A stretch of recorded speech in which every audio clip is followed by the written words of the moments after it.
मैं एक क्षण भी विलंब किए बिना आज हम जो भारत देश के नागरिक अघोषित आपातकाल की स्थिति में रह रहे हैं उसके प्रति जो संघर्ष हो रहा है, उसके देश के अग्रणी प्रतीक श्री भाई रवीश कुमार को आपको संबोधित करने के लिए आमंत्रित कर रहा हूं। भाई रवीश कुमार आए और इस अघोषित आपातकाल के अंधेरे में एक ऐसा दिया जलाएं जो आगे तक रोशनी फैलाए। भाई रवीश कुमार पधारें।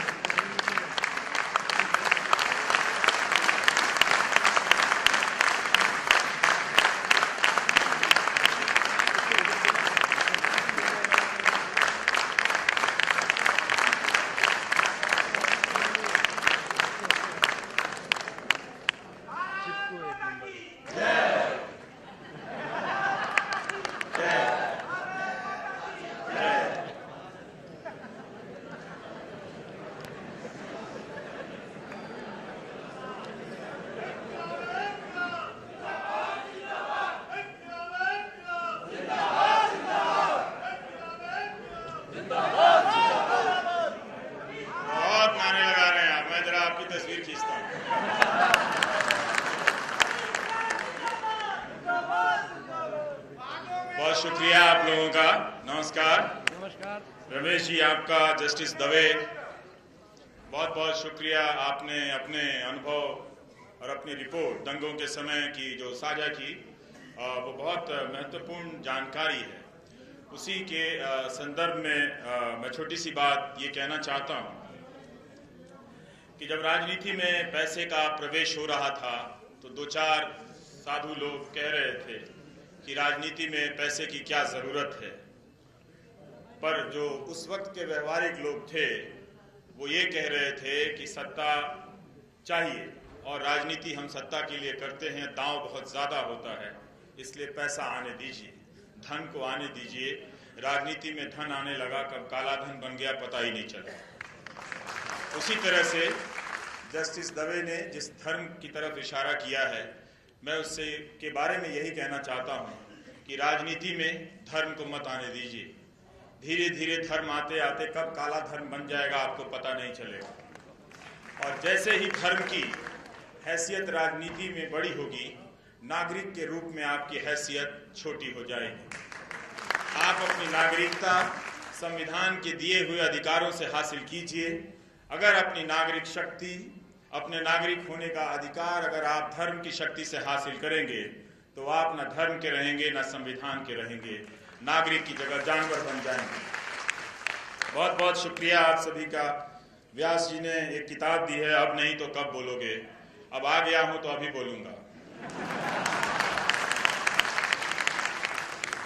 वैसे भी मैं एक दिन में कई बार और हर बार 2-2 घंटे भाषण नहीं देता हूं, फिर भी आपने मुझे बुलाया है, इसलिए शुक्रिया। जमाना उन्हें भी सुन रहा है जो कम बोलना चाहते हैं, उन्हें भी सुन रहा है जिन्हें कम बुलाया जाता है।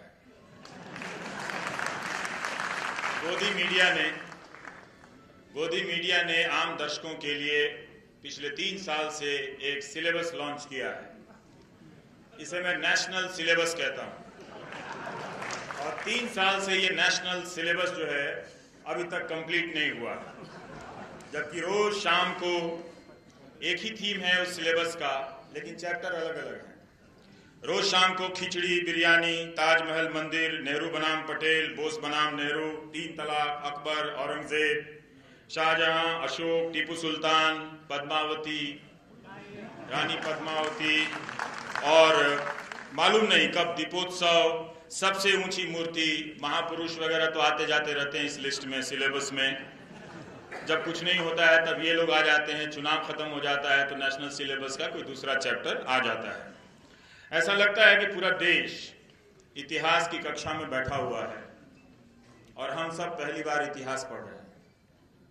और जो न्यूज एंकर है वो हमारा इतिहासकार है और एक नेशनल लेवल पे लेक्चर चल रहा है। सबने, इसकी मूल भावना ये है कि सबने किसी न किसी महापुरुष के प्रति उपेक्षा का भाव पकड़ लिया है कि उनके साथ ये उपेक्षा हुई, अब हम इनकी अपेक्षा पूरी करेंगे, और इसके बहाने अपनी अपेक्षाएं ये लोग पूरी कर रहे हैं। जैसे आप शक करते हैं कि ये क्या चल रहा है, वैसे ही व्हाट्सएप के जरिए चाणक्य का जिक्र आ जाता है। जो राष्ट्र इतिहास नहीं जानता उसका कोई भूगोल नहीं होता। जैसे हम सब भूगोल में टॉप हो गए हैं, हिस्ट्री में बाकी हैं तो हिस्ट्री जान लें। तो चाणक्य हमारे आजकल प्रोफेसर के बेंचमार्क हैं, उनके नाम से कुछ भी चल जाता है। हिस्ट्री में तो आजकल बहुत ही चल रहा है, युद्ध के मामले में चल रहा है, राष्ट्रीय राजकीय राजनीति के मामले में चाणक्य जी हमारे नेशनल सिलेबस के अंतिम प्रोफेसर हैं। अगर आपको कोई बात कहनी है, उसका कोई वजूद नहीं है, तो चाणक्य के नाम से चला दीजिए, कोई समस्या नहीं है। लोग यकीन कर लेंगे कि चाणक्य ने ऐसी कोई बात कही है। उसमें 2-3 बातें जरूर जोड़ दें, राष्ट्र जरूर जोड़ें, हाँ, और शौर्य बल भी जोड़ दें, इस तरह की चीजें जिसका संबंध वीरता वगैरह से हो, और उसको फिर शेयर करना शुरू करें। सारी राजनीतिक बहस आप देखेंगे कि इस नेशनल सिलेबस के आसपास है। हो क्या रहा है कि इसके जरिए आप समझ रहे हैं कि आपको इतिहास से जोड़ा जा रहा है।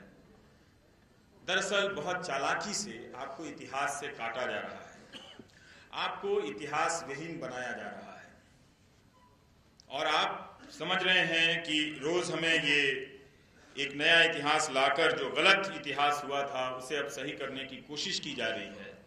दरअसल उस इतिहास को गलत बताकर इतिहास लेखन कोई एक रेखा में नहीं चलती, एक बात पे खत्म नहीं होती, वो लगातार चलती रहती है। एक किताब के समानांतर 10 किताबें आती रहती हैं, एक शोध को दूसरे शोध खारिज करते रहते हैं। ऐसा कोई वामपंथी इतिहास नहीं होता जो एक मोटी रेखा में लिखा गया हो और एक पार्टी हेडक्वार्टर से निकाला गया हो इतिहास। लेकिन उसके बरक्स जो दक्षिणपंथी इतिहास होता है वो एक जगह से निकला हुआ आपको दिखता है। अगर आप लाइब्रेरी में चलकर इसे चाहते हैं कि साबित करना, मैं वो भी आपके साथ कर सकता हूँ। तो इतिहास लेखन जो है उसमें बहुत बदलाव है। वो राजा रानी महापुरुषों के इतिहास से निकलकर आपकी जिंदगी, आपके योगदानों के इतिहास में गया, ढूंढा और देखा कि आपकी जिंदगी में आप अपने समय को किस तरह से देख रहे हैं। उससे भी इतिहास की रचना को पूर्ण करने की कोशिश की गई, जहां तक और जिस हद तक लिखित या अन्य तरह के दस्तावेज मिले हैं। पर अब फिर से उस इतिहास लेखन को हमें राजा रानी के इतिहास की तरफ ले जाया जा रहा है, और एक बदले की भावना भरी जा रही है कि हम उसका अब बदला लेंगे। आज जो आज हमारे बीच नहीं है और जो आज हैं उनका उस इतिहास से कोई लेना देना नहीं, कोई कसूर नहीं है, लेकिन उसका बदला लिया जा रहा है। और एक नया इस तरह से नेशनल सिलेबस के तहत ये आपके भीतर नौजवानों में नफरत की आग भरी जा रही है, और आप नौजवान चलते फिरते मानव बम की तरह हो गए हैं। सांप्रदायिकता एक इंसान को मानव बम में बदल देती है, इस बात को नोट कर लीजिए। और ये किसी और को नहीं बदलती, आपके पड़ोसी के बच्चे को नहीं बदलती है, आपके घर के अपने बच्चे को मानव बम में बदल देती है। वो इतने नफरत से भरा हुआ नौजवान घूम रहा होता है कि मामूली झगड़े को, दो लोग जो मुमकिन है कि दो धर्म के हों और उनके बीच जायज सवाल को लेकर झगड़ा हो रहा हो, वो उसे सिर्फ सांप्रदायिक निगाह से देखता है, मानव बम की तरफ फटता है और उस हत्या में शामिल हो जाता है।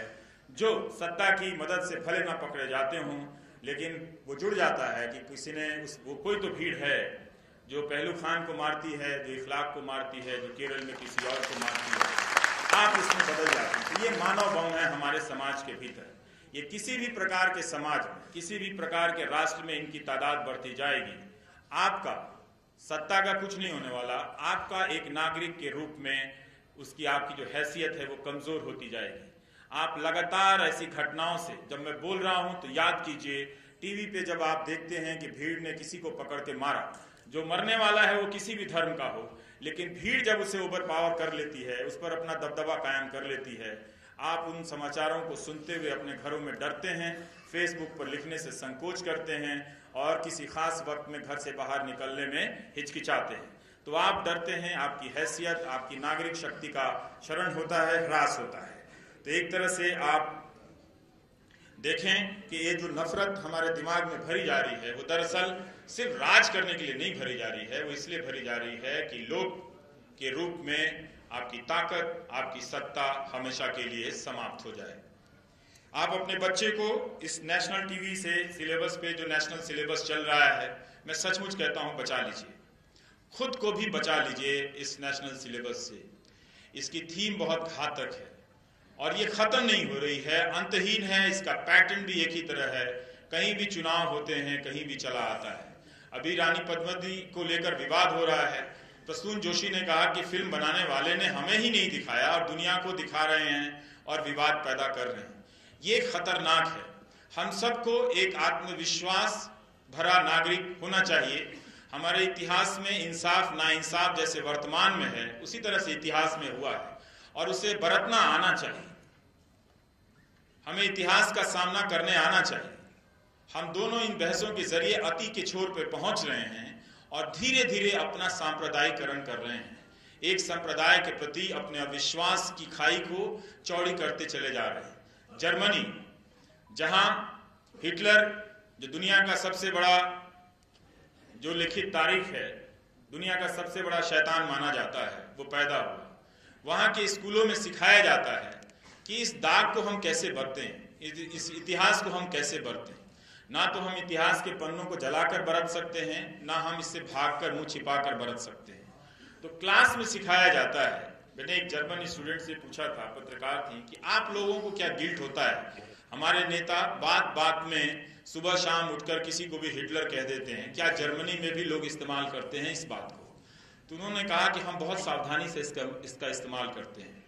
जब इसका इस्तेमाल करते हैं तो मतलब ये है कि आपने तर्क करने की सारी जो क्षमता है वो खो दी है, तब जाकर आप किसी को हिटलर कहते हैं या हिटलर शाही कहते हैं। तो बहुत आसानी से आप इस्तेमाल करते हैं। जब शिंडलर्स लिस्ट आ रही थी, हिटलर के कारनामों पर बनी वो फिल्म, तो स्कूल में उस पत्रकार, महिला पत्रकार की टीचर ने बताया सबको, ये हमारे मुल्क के इतिहास का सबसे काला पन्ना है, ये हुआ, इसमें हमारा कोई कसूर नहीं, ना तुम्हारे पिताजी का कसूर है, ना मेरे पिताजी का कसूर है, ये हमारी जिंदगी का एक काला पन्ना है।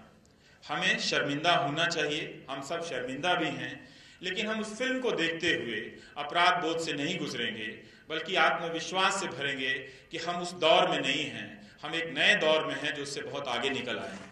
तो हमने अपने नागरिकों को इतिहास किस तरह से बरता जाए वो नहीं सिखाया है। एक तरह से जानवर, वहशीपन, जंगली बनाने की एक परंपरा इन टीवी चैनलों के जरिए हो रही है। आप अगर नहीं सावधान होना चाहते, कोई बात नहीं, बात याद रखिएगा, किसी वक्त में ये बात बहुत याद आएगी और आप बहुत परेशान होंगे। अपने लिए नहीं, अपने बच्चों के लिए, क्योंकि कोई भी, आप में से कोई भी नहीं चाहेगा कि आपका बच्चा तलवार लेकर किसी पड़ोसी को मारा है। भले ही उसकी पार्टी उसे बचा लेगी, लेकिन आप रात को नहीं सो पाएंगे कि आपका बच्चा खूनी हो। तो इसलिए ये जो हिंदू मुस्लिम थीम चल रहा है, इसमें बड़ी संख्या में हिंदुओं के भीतर और इसके भय में मुसलमानों के भीतर मानव बम बनाया जा रहा है। इससे हमारा समाज खराब हो जाएगा। जहां ज्यादा लोग हैं वहां ज्यादा इस तरह की सांप्रदायिकता मानव बम में लोगों को बदल सकती है। बंगाल का चुनाव आया, आपने देखा इस नेशनल सिलेबस का करामात। रातों रात, दिनों दिन सुभाष चंद्र बोस, नेताजी की फाइलें खुलने लगी और लगा कि अब उनके साथ इंसाफ होने जा रहा है जो नाइंसाफी हुई है। तो क्या, तो कभी नेहरू के बनाम उनको बरक्स खड़ा किया गया, कभी किसी के बरक्स खड़ा किया गया। उन्हें पूछने वाले बहुत आए। जब चुनाव हार गए तो